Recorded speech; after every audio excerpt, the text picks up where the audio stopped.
శ్రీ సత్యసాయి జిల్లాలోని హిందూపురంలో YCP కార్యాలయంపై TDP నాయకులు కార్యకర్తలు దాడికి పాల్పడ్డారు.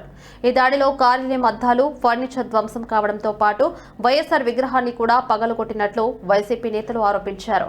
హిందూపురం వైసీపీ ఇన్ఛార్జి దీపక భర్త వేణురెడ్డి స్థానిక టీడీపీ ఎమ్మెల్యే బాలకృష్ణపై టీడీపీ నేతలపై చేసిన వ్యాఖ్యలు చేశారు. హైదరాబాద్ లో ఉంటూ ఇక్కడ బానిస బతుకులు బతకాల్సి వస్తుందని, హైదరాబాద్ లో కూర్చున్న వారికి ఓట్లు వేస్తున్నామని, మనం ఇక్కడ బానిస బతుకులు బతుకుతున్నామని ఆయన వ్యాఖ్యానించారు. ఈ వ్యాఖ్యలపై ఆగ్రహించిన టీడీపీ కార్యకర్తలు, నేతలు వైసీపీ కార్యాలయంపై దాడికి దిగారు.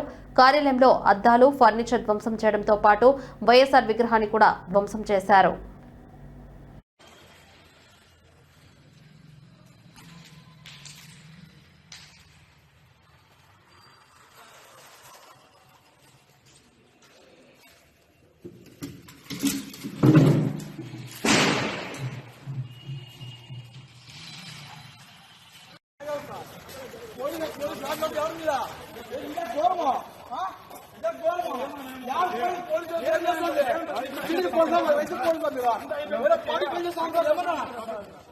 పోలీసు